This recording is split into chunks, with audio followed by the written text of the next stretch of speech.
Oh my God, back again? RugCast, episode 7. So many, I can't even count. So many. Episode 7, the people on the 12th floor, they gave us a one episode renewal again. We like to joke about it because God knows where we're going with this whole thing. And anyway. Enjoy the ride. We're enjoying the magic carpet ride. There you go. Here we go. Sounds like a song. Speaking of music, I want everybody to know that we have Georgie over here, the lead singer and guitarist for Crimshaw. He's our guy. He's been with us since the beginning. He's here for the long carpet ride. He is. And we have Aaron Ward. Good to have you back again. Likewise. Thanks, Phil. So like after the first episode that you joined us, we had like a couple of letters. We had 2 duffel bags of letters from fans asking about you. They want to know all things about you. I'm an open book. You're an open book. Okay. We know you're from Jersey. It's true. All right. We know that you are the general manager of one of the most iconic rug retail stores in the world. Where do you currently live? Monmouth County. So Monmouth County. Yeah, everybody thinks, oh, you're down by the shore. So Colts Neck. Close. I'm close to the shore. So Close to the shore. You know, that's where you get homes with a little bit more trees and yard and, right. As compared to the city. Well, Greg is a suburban man, lives in Long Island, Syosset. Yeah, sure. I've already texted the audience the exact address, so you might get some cookies. Some mail. Might get some cookies delivered to your house. Everybody knows where I live because I'm a famous guy all of a sudden. So it's like people just drive by my house, wave. I gotta wave. They like my dog more than they like me, though. But we live in the suburbs. Yeah. But most of our clients are in the city, right? And there are just challenges, logistical nightmares. And there are challenges everywhere. But Greg, the city, let's talk about the city. First of all, congratulations on the new mayor. We love the new mayor. Let's hope it brings us lots of business because we only want good for the city, right? So last night was a historical night. It was. It really was. And we just want the best. But the city, New York, no matter what, it'll always be the epicenter of the United States, one of the great cities in the world. There's nothing that you could ever do that's going to take the city down, right? No. So we always have to there's always going to be a lot of business. You're going to sell a lot of rugs. Yep. We're going to clean a lot of rugs. But the challenge is, Greg, of picking up a rug. So the challenge starts with number 1, getting into the city. Right. For whoever doesn't know, Manhattan is an island. So you have to take a bridge or a tunnel to get into it. So that's paddle across. That's challenge number 1. Yes. Followed by parking. Yes. Right. Then you have to loop around until you find parking, which you're probably not going to find parking. So what we do for New York City, our New York City trucks, is we always have minimum 3 men. 3 to 4 men teams so that one guy could stay in the truck because there's no parking. Right. So you get a ticket for parking at a no standing zone. It's $165. You get 3 of those. What was the point of the day? Right. So it's less expensive in a way. Yeah. To actually hire an extra guy to avoid the 165. Yeah. So let's just say you make it into the city. You find a great parking spot. You go to the service entrance, you walk your way through the bowels of the building, right? Right. And then they say, with a big rug on your shoulder. Yeah. Where are you going? We're going to Mrs. Smith's apartment on the 5th floor. Do you have a certificate of insurance? And that's when the phone calls start. So, hey, where's the certificate? They never told us. Well, you need one. So you're commonly referred to as what we call COI. COI, Certificate of Insurance. Certificate of Insurance. And, what percentage of buildings that you find now require COIs? In New York, in Manhattan? Pretty much all of them. 90%. Pretty much all of them, yeah. And so we're proactive in asking the clients if one's going to be needed, right? And sometimes they say yes, sometimes they say no, sometimes certificates expire. Many, many, many different things can happen. Right. But that's another issue. Then, let's say you get in. We finally, you have a good certificate. You walk in. There's a line at the elevator because they're only letting 2 trades up at a time. So there's plumbers that have to Right. get up. There's Carpenters. electricians, carpenters. So now we're waiting in line for about. And there's only one rug cleaner. That's us. We don't have to worry about other cleaners. Yeah. We took care of that problem. Yeah. So then you make it up, right? You make it into the elevator. It's your turn to get into the elevator. Right. The doors open and you're looking around and you're like, how are we going to fit this 12 by 30 piece of carpet Right. or this 12 by 15 area or this oversized rug into this tiny elevator? Does it have a latch? If it does, great. We're going to open up the latch, Stick it through the stick top. it through, right? Sometimes you need approval to open up the latch. The management company won't let you open up the latch. Right. So we can go on for an hour of the, It's just a nightmare. yeah. And how many jobs are you guys seeing a day? Like in Manhattan, you go to? On 50? average, a little more, 50 to 60 daily. Every day. Every day. We're operating 4 delivery and pickup trucks in Manhattan Right. every day. Installation Yeah. and Rug pickup, on, rug deliveries. on location cleaning. That's separate. Yeah. Rug location cleaning is an additional about 4 Right. daily. So it's a lot of work you're doing in the city. Yeah, we're in a lot of homes every day, and each one of those jobs present a challenge. Yeah. And so what happens is, let's say you have a truck that has 10 stops for the day, right? And your last stop, the allocation is 3 to 5. We're going to be at your house at 3 to 5 today. But starting from the first stop, they've been having issues. Elevator, Right. COI. The third stop, the decorator's late. So would you please wait? Of course we'll wait. We'll wait for you.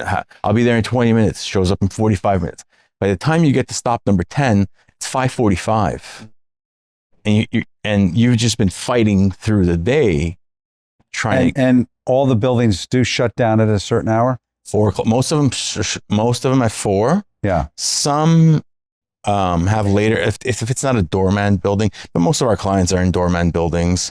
And sometimes, depending on who the client is, they might have some pull and they'll call the super and say, let them up right now. And so, but usually it's 4 o'clock, building shut down at 4. And at 3:45, they start, they're wrapping up. get your backs together. Yeah. If we have an install going on, the installers got to start putting their stuff away at 3:45. Sure, you experience the same thing with your logistical teams. Very, very, very similar stories, carbon copy of what, Greg is mentioning. No, it definitely presents challenges. So when you get a job in Greenwich or you get a job, in Short Hills or wherever, you could breathe a sigh of relief. Yeah. Well, you can pull the truck into the driveway. Sure. Right up to the door. Yeah. Someone is opening the door and they're actually smiling at you. Yeah. You could prep in the garage. Right. Open up the padding, whatever. If it's an install, Space is a huge component. You have a lot more space, and The rooms are also bigger. and less time constraints. Right. You don't have to pack up at 3:45. Right. More flexibility. If the homeowner is okay, and which I would say 90% of the time they are, if it's a big job, you could stay late and get it done. They don't want you coming back. Yeah, there's no last call at 4. Yeah, no, get it. You know what? How much time you need? We'll be out of here by 7. Mhm. All right. And some offered dinner to the guys. Hey, we'll buy you some food. Just get it done today. Please don't come back tomorrow. Right. Yeah. But in city, that's a day and a half job. So We speak to a lot of, in our industry, we go to trade shows and stuff, and, someone in Memphis or someone in, Louisville, Kentucky, it's a city, whatever, but there's nothing like New York in terms of Logistics. Yeah. When we start sharing our experiences, these guys look at us like, oh my yeah, God, they have how no do you idea. do it? Yeah, they have no idea. How do you do it? Like, It's unique. and no, ABC obviously is in the heart of the city. This is like where they're located. I'll give you an example. We were talking to an out-of-town cleaner, and what type of truck mount do you use? And I said, we don't. We use portables. Okay, truck mount. What do you?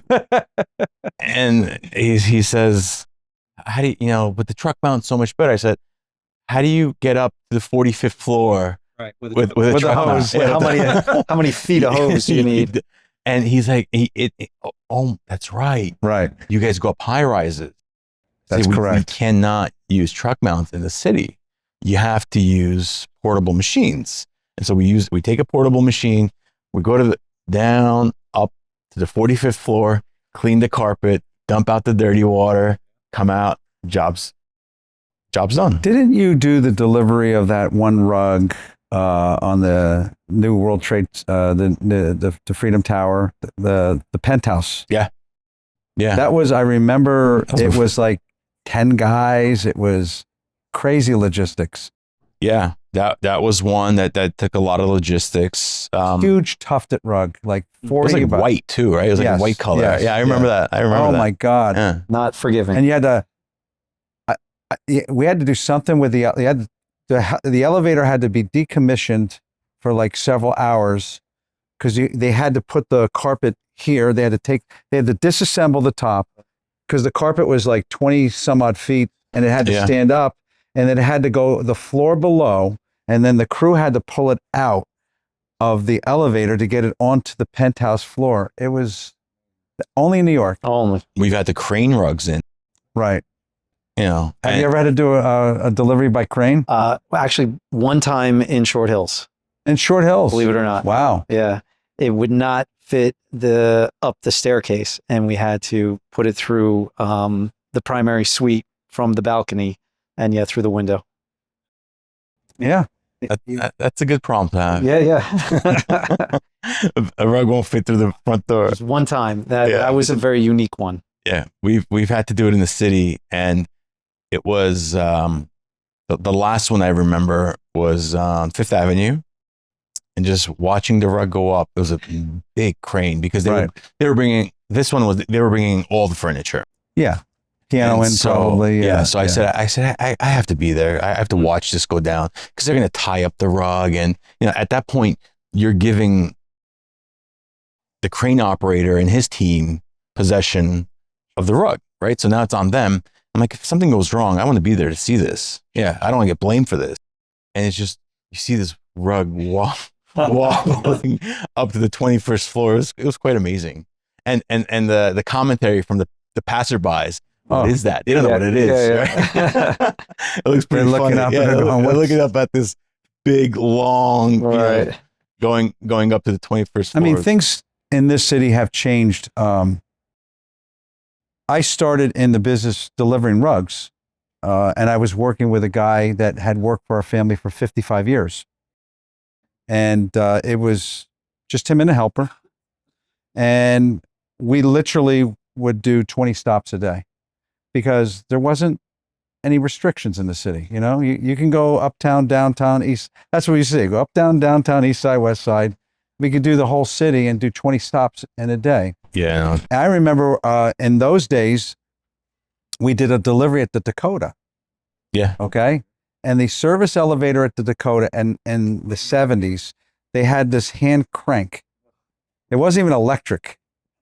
It was like a hand crank, and we would put the rugs in the elevator. Now, everybody knows and those of us who don't know the Dakota, it's an iconic residential apartment building. It happens also to be where John Lennon was killed outside. He was an occupant of the building. But it's an old, fantastic building. Now, they've, of course, Upgraded the elevator. It's you push the button, it brings you up. But that's what it was back in those days. And, we could do 20 stops. Now, Greg is telling us he can only do half of that now. Yeah, 10 at best. Because at you best. can't go uptown, downtown, east side, west side. It's impossible logistically. Especially between the bike lanes, the restrictions. They've shrunken the arteries. Yeah. And it's the volume increased and the amount of people. Yeah. It's a lot harder. It's a lot harder. But we manage. You know, it's what we're good at. Logistics is what we're good at, and we manage and we adapt. And you know, we learn from if there's a mistake made, we learn and we adapt. Right. In terms of installation, for example, when you're doing an installation in Manhattan versus an installation somewhere else, what do you figure? Like you could do double the amount of work in the same period of time in a open area in the suburbs versus in and out of a city apartment? Yeah. If not double, a little less, but a lot more. A significant amount more than New York City. Yeah. Just going up and down. Waiting for the elevator. Yeah. Can't cut the goods openly. The start time, the stop time. Yeah. Yeah. Everything. You also have to take into consideration lunch, right? The guys want to grab a bite to eat in the middle of the job. They got to go Again, down. they got to go back down, right? Whereas when they're out on the island, they stop at a deli. on the way to the job site. They have so they'll go in the garage. That Milburn Deli. Sloppy Joe's. Of course, Milburn. Sloppy Joe's. Milburn's coming to Syosset any day soon. Oh, hopefully. Yeah. They're great. But yeah, so a lot less challenges in the suburbs. You know, Nassau County, Suffolk County, or out in New Jersey by you guys, you know. It's easier. It's easier. Everything. I Yeah. agree. Well, look, Aaron, that's business, you know. Yeah, you got to figure it out. Obviously, there's challenges in Monmouth County. Yeah. There's challenges everywhere, but that's what our job is, and we've spoken about it time and time again. Whatever's needed, we have to do it. If it was easy, everybody would be doing it. Right. You know, that's what makes us excel, is that we figure it out. Well, again, I'd like to thank you for joining us. Thank you. Appreciate your time as always. Now you can go back and help. Like there's a line around the corner for people. Yeah, it's wanting growing. It's growing. Buy rugs and carpets. So again, thanks a lot for Thanks, your Phil. time. All right. Thank This Thank is you. episode 7. Thank you, everybody. RugCast. Hope you have us back. Take care.